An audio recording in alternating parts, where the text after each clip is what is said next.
Pagpalang gabi po sa ating lahat. Purihin ang Panginoon sa oras na to.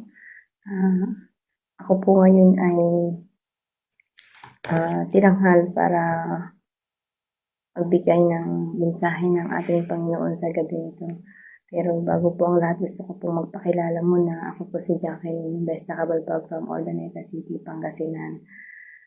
Ako po ay may 6 na anak. Purihin ang Panginoon dahil kahit nasa ang lugar ako ay pwede akong pag-gamit sa Panginoon. So bago po ang lahat, gusto ko po muna kayong anyayahan na manalangin para ipanalangin po natin ang ating gawain sa gabi ito. Ama namin na sa langit, pinupuri ka po namin, Ama, sa oras na ito. Hindi po ay lubos na nagpapasalamat sa pagkakataon. Binigay mo muli sa amin upang makapag-aral ng iyong salita. Panginoon, inaanyayahan ka po namin sa oras na ito sa aming buhay, sa aming puso at isipan na tulungan mo po kami na makamtan po namin yung kalooban mo po, Panginoon, para sa amin na kumain po, Panginoon, ng iyong salita sa gabi ito. Buksan mo ang aming puso at isipan upang sa ganun maunawaan namin ang bawat pag-aaralan namin sa gabi ito. Ikaw po ang mamagitan sa amin. Sa oras na ito, Panginoon, naway, ikaw ang madakila sa aming buhay, Panginoon, sa oras na ito.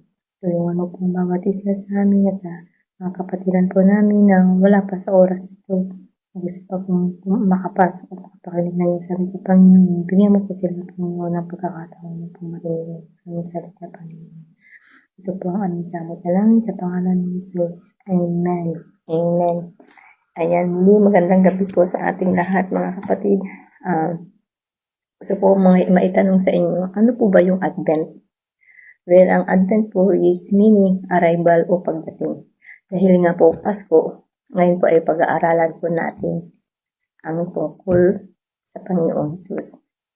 Ayan, arrival o pagdating signifies start of an event of the arrival of a person in Christian community. Around the world, Advent refers to a full-week season of remembering and celebrating the arrival of Jesus on earth. Nag-start po ito ng December 1, 18, 8, 15 at 22. Sineselebrate po natin ngayon ang first arrival of Jesus. At meron pa pong isang arrival, yun po yung second coming ng ating Panginoong Jesus. Ngayon po ay makikita natin ang mga kaganapan bago ang arrival ng ating Panginoong Jesus dito sa lupa. Sa 400 years na pagitan ng Old Testament at New Testament,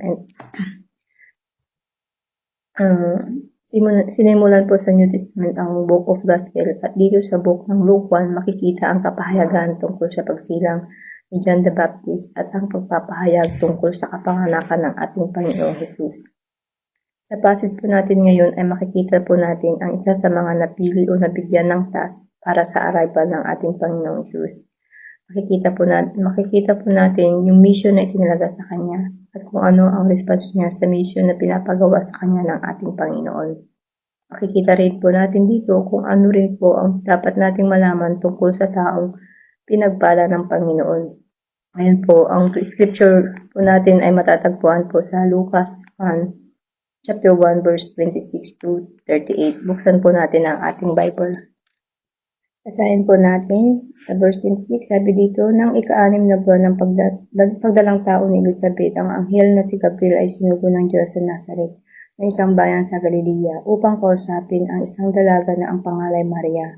Siya ay nakatakda ng ikasal kay Jose, isang lalaking buhat ng angkan ni David. Lumapit ang anghel sa dalaga at binati ito. Magalak ka, ikaw ay lubos na kinalulugdan ng Diyos. Sumasa iyo ang Panginoon. Naguluhan si Maria sa sinabi ng anghel at inisip niyang mabuti kung ano ang kahulugan ng ganoong pagpati. Sinabi sa kanya ng anghel, huwag kang matakot, Maria, sapagkat naging kalugod-lugod ka sa Diyos.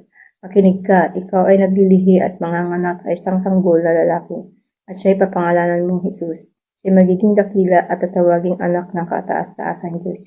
Bibigay sa kanya ng Panginoong Diyos ang trono ng kanyang amang si David upang maghari sa angkan ni Jacob magpakailanman. Ang kanyang pagkahari ay walang katapusan.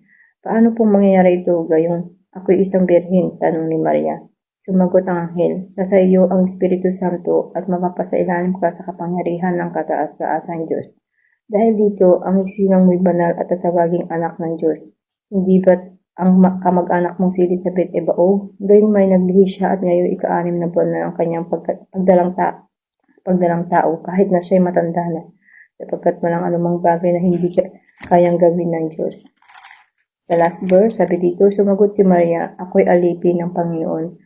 Mangyari nawa sa akin ang inyong sinabi, pagkatapos umalis na ang anghel. Amen.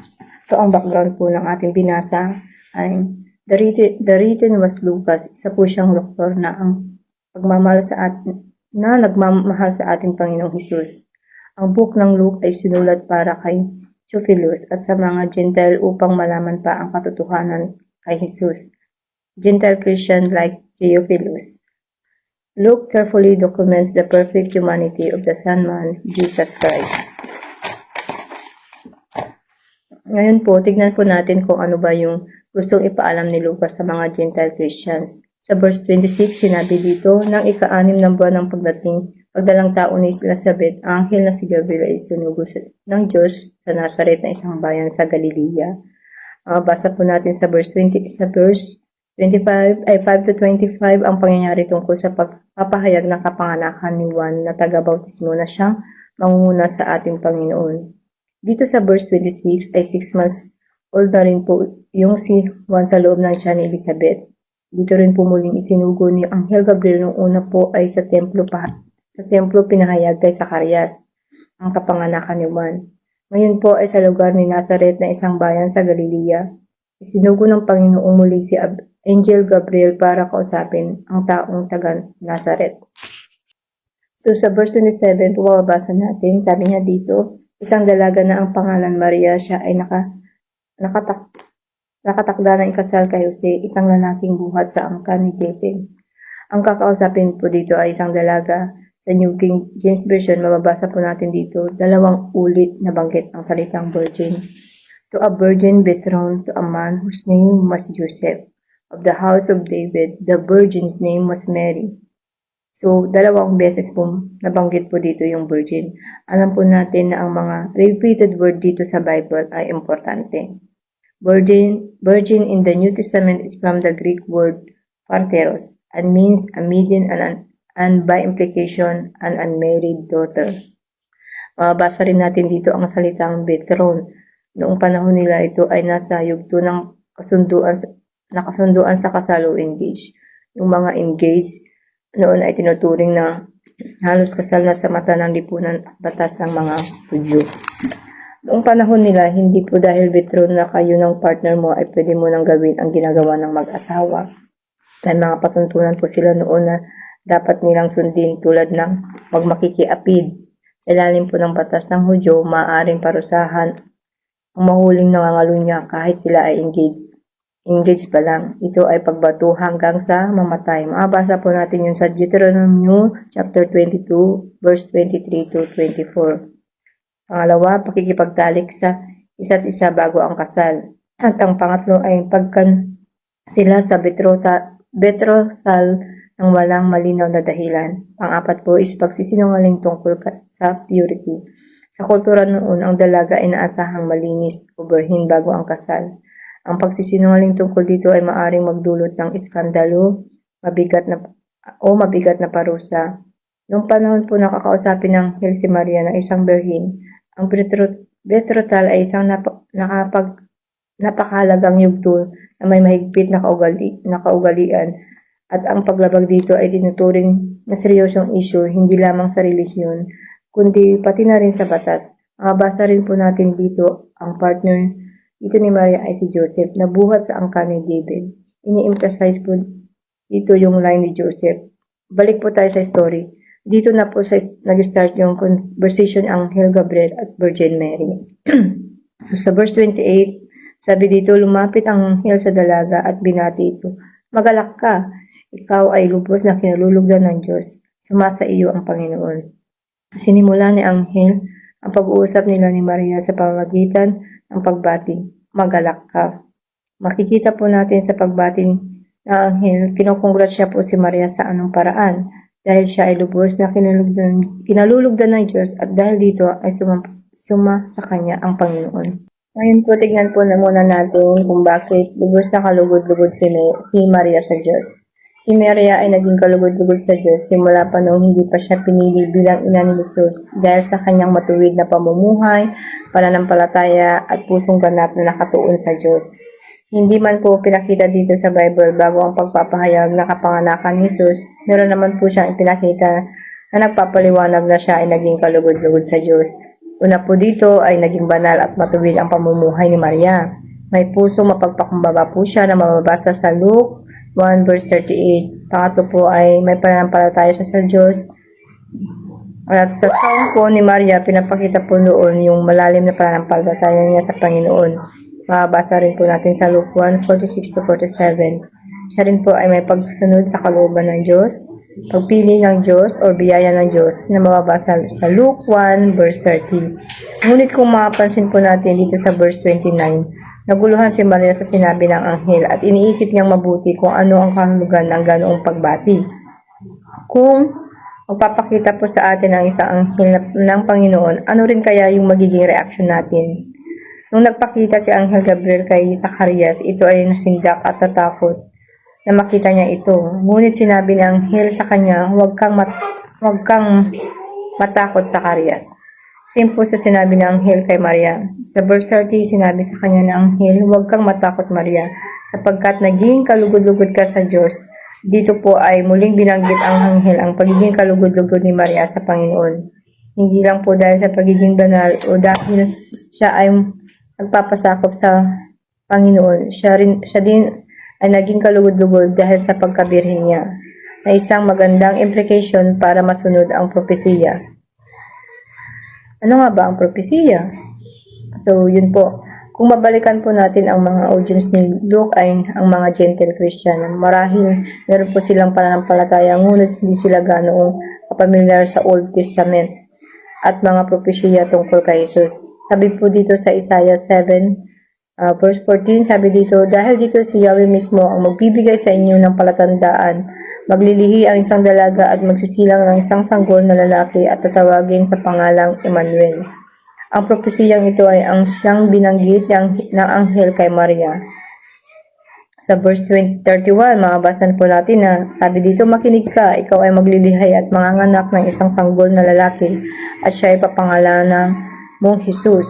Sa verse 32, sabi niya, siya ay magiging dakila at katatawaging anak ng kataas-taasang Diyos. Ibibigay sa kanya ng Panginoong Diyos ang trono ng kanyang amang si David. Dito po sa verse na ito, makikita na po natin yung purpose ng Panginoon kay Maria. Si Maria daw ay maglilihi at manganganak ng isang sanggol. Gusto ko pong alalahanin natin yung mga tuntunin ng isang mag-partner na betrothed or engaged. Si Maria ay engaged kay Joseph, which means si Maria ay still pure or virgin dahil hindi pa sila kasal. Tandaan po natin, hindi po pwedeng magdalang tao si Maria if hindi pa sila kasal ni Joseph. At hindi pa rin siya pwede mabuntis kung walang nangyari sa kanila. Ngayon, ito ang sinasabi ng anghel, maglilihi siya at manganganak. Makikita na rin natin dito na hindi basta-basta ang ipaglilihi ni Maria. Dahil ang sanggol na ipaglilihi ni Maria, ang tagapagligtas, ang sinasabi sa Old Testament na Messiah. Itong sanggol ay magiging dakila at tatawaging anak ng kataas-taasang Diyos, the Son of God. Sinabi rin ng anghel na ibibigay ang trono ng kanyang amang si David. Dahil ang Messiah ay alam natin na mula sa angkan ng lahi ng David. Mababasa po natin yun sa 2 Samuel chapter 7 verse 12. Ito po sa verse 13, sabi dito, maghari sa angkan ni Jacob, magpakailanman ang kanyang paghahari ay walang katapusan. Ito po ang katangian ng ipaglilihat ipanganak ni Maria. Pero marahil kahit tayo ay magtataka, hindi po basta-basta ang magkakaroon ng baby si Maria, siya ay birhin at hindi pa nakikipagtalik.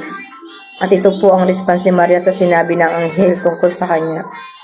Sa verse 34 sabi, paano pong mangyayari ito gayong ako'y isang birhin? Tanong ni Maria. Makikita po natin dito yung tanong ni Maria, paano mangyayari? Mahalaga po ang pagtatanong o pagpapakita rin ng humbleness ang pagtatanong, di po ba? Na hindi po alam ang pagpapakatotoo. Kaya ito ang ginawa ni Maria. Paano kung mangyayari ito? Gayong ako'y isang birhen, sabi niya. Magbasdan po natin ang sagot ng anghel sa tanong ni Maria. Sumagot, sa verse 35, sumagot ang anghel, sa iyo ang Espiritu Santo at sa ilalim ka sa kapangyarihan ng kataas-taasang Diyos. Dahil dito, ang isisilang may banal at tatawaging anak ng Diyos. Dito po mas malinaw na sinagot ng anghel ang tanong ni Maria. Hindi po sa pamamagitan ni Jose siya ay magdadalang tao, kundi sa pamamagitan ng Espiritu Santo at papasailalim sa kanya ang kapangyarihan ng kataas-taasang Diyos. Sinasabi po sa atin sa book ng Leviticus na ang pagsilang ng isang bata ay nagsasahi ng pagkamarumi ng isang babae dahil nagdala siya ng isang makasalanan sa mundo. Sinasabi ni Maria na hindi siya nagdadala ng makasalanan sa mundo. Sinabihan si Maria na hindi siya magdadala ng makasalanan sa mundo, siya ay banal. Ang pagsasama ng lalaki at babae maaaring lamang magbunga ng isang anak na may likas na kasalanan. By the virgin birth is the only way God could get that holy thing in the human family. Sa Psalms chapter 5, verse 5, sinabi ni David, narito ako'y inanyuan sa kasamaan at kasalanan, ako'y ipinaglihi ng aking ina. Mary's son will be different. He will be virgin born. Kung ikaw ay hindi Kristiyano, pwede mong i-deny ang virgin birth kung gusto mo. Sa ating pong Kristiyano, isa rin po itong foundation ng ating pananampalataya. Dahil kung walang virgin birth, walang kaligtasan, walang kapatawaran, walang Jesus Christ na siyang tagapamagitan natin sa Panginoon. Alam mo ba kung bakit ang sanggol na ito ay tatawaging anak ng Diyos? Dahil siya po ay anak ng Diyos. Tandaan po natin na ang author na si Lucas at doktor, siya po ay lumapit sa kanyang ebanghelyo ng may scientific point of view. Sabi niya sa sinuri niya, si Jesus na Nazaret at ang kanyang natuklasan ay si Jesus ay Diyos. Sa verse 36 mababasa natin, hindi ba't ang kamag-anak mong si Elizabeth ay bao? Ayun may naglihi siya at ngayon ika-6 na buwan na ang kanyang pagdadalang tao, kahit na siya'y matanda na, sapagkat walang anumang bagay na hindi kayang gawin ng Diyos at dito po sa pangwakas na sinabi ng anghel, nagpatutuo po siya tungkol sa mga naunang ginawa ng Panginoon. Gustong sabihin dito ng anghel na kung nagawa niya ang bagay na ito, ganun din sa iyo, sapagkat walang anumang bagay na hindi kayang gawin ng Diyos. Makikita po natin dito sa verse 38 ang response ni Maria. Sumagot si Maria, ako'y alipin ng Panginoon, mangyari nawa sa akin ang iyong sinabi. Pagkatapos umalis na ang anghel. Ito yung napakagandang response ni Maria, ang pagpapasakop niya sa kalooban ng Panginoon. Mapansin din natin dito yung pagiging humble niya nang sabihin niyang, ako'y alipin ng Panginoon, mangyari nawa sa akin ang iyong sinabi. Bilang conclusion po sa John chapter 1 verse 14, sabi dito, naging tao ang salita at nanirahan sa piling namin. Nakita namin ang kaluwalhatiang tunay na kanya bilang kaisa-isang anak ng Ama. Siya ay puspos ng kagandahang loob at katotohanan. Ngayon po, sineselebrate natin ang Christmas o ang pag-aalala sa kapanganakan ng ating Panginoong Jesus, ang Virgin Birth. Ang Virgin Birth ay mahalaga sa Pasko dahil ito ang central part of the Christian faith and demonstrate Jesus' divinity o ang pagka-Diyos ni Jesus. Sa ating pong application, sa Christmas party natin ngayon, meron tayong tinatawag na exchange gift, di ba? Ganoon rin sa atin na kay Kristo na may regalo rin ang Panginoon sa atin at dapat mayroon din tayong regalo sa Kanya. Isa sa napakagandang regalo sa Panginoon bilang Kristiyano ay ang katangian ni Maria. Ang pagpasakop sa kalooban ng Diyos, ang pinakamahalagang gift. Sa Psalm 15:16-17 sinabi dito, hindi naman mga handog ang nais nyo. Mag-alay man ako ng mga handog na sinusunog, hindi rin kayo malulugod. Ang handog na nakakalugod sa inyo ay pusong mapagpakumbaba at nagsisisi sa kanyang kasalanan. Ito ang handog. Ito ang handog na hindi niyo tatanggihan. Kaya po mga kapatid, di ba po araw-araw Pasko? Kasi araw-araw tayo nakikipag-exchange gift sa Panginoon. Di po ba? So ano po ba yung mga dapat nating ibigay na gift sa ating Panginoon? Marami pong mga bagay, yun po yung pagsunod sa kanyang mga salita, pakikipag-usap o pagpipray po sa kanya araw-araw, paghingi ng tulong, guidance, yan po. Pwede po natin ibigay na gift yun sa kanya. Yung paggawa ng mabuti sa ating kapwa, pagpapatawad, yun po ay napakagandang gift na yun sa Panginoon. Kaya to God be all the highest glory po sa gabing ito. Merry Christmas po sa ating lahat and Happy New Year. The Lord is with you. So mga kapatid, inaanyayahan ko po kayo ulit na tayo po ay yupo po at manalangin. Panginoong Hesus, maraming salamat po sa pagkakataong ibinigay mo po sa amin sa oras na to dahil po napag-aralan po namin ang patungkol po sa yung virgin birth po na sa pamamagitan ng Mary ay ikaw po ay Panginoong Hesus na ipinanganak po dito sa mundong ito upang ikaw po ang mamagitan po sa aming lahat, Panginoon. Maraming salamat po sa buhay mo, Ama, dahil ramdam po namin yung pagmamahal mo po sa amin, kapatawad mo po sa aming mga kasalanan. Naway ngayong Pasko po ay maghari po ang banal na Espiritu po sa amin, maging po sa mga susunod na araw, taon po, dahil nga po araw-araw ay Pasko. Dahil habang kami po ay nabubuhay sa mundo ito, Panginoon, ikaw din po ay nabubuhay sa aming puso at isipan sa aming buhay, Panginoon. Muli maraming salamat po, Panginoon, sa gabing ito. Dahil ramdam po namin talaga ang pagmamahal mo po sa amin ang inyong presensya, Panginoon. Maraming salamat po sa mga kapatid na nakinig po sa gabing ito. Inaway may naunawaan po sila sa aking mga nasabi, Panginoon, dahil ako po ay ginamit mo sa gabing ito para maging speak mouth mo po sa inyong mga salita, Panginoon. Muli, maraming salamat po, Panginoon. Mahal ka namin, Panginoon, at minamahal po namin ang bawat isa sa gabing ito, ang aming mga kapatiran, ang aming mga pastor, Panginoon. Muli sa iyo, Panginoon, ang paglalakan, kapurihan, Panginoon. Ito po ang aming samudalangin sa pangalan ni Jesus. Amen. Amen. Thank you po, mga kapatid.